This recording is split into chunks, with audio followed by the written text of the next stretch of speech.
কাদের জবাই করা পশু খাওয়া যাবে না? নাম্বার 1, আল ওয়াথানি, যারা মূর্তি পূজক, মূর্তি পূজা করে, তাদের জবাই করা পশু খাওয়া যাবে না।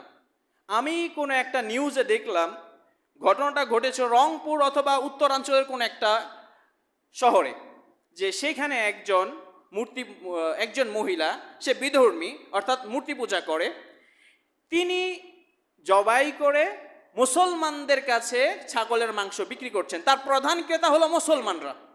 এই যে একজন মূর্তি পূজক বা বিধর্মী, সে যদি আহলে কিতাব না হয়, আসমানি কিতাবের অনুসরণ করে এমন ব্যক্তি না হয়, তাহলে তার জবাই করা পশু খাওয়া যাবে না।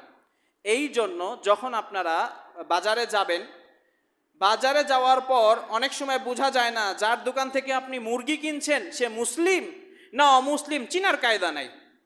এখন সে যদি অমুসলিম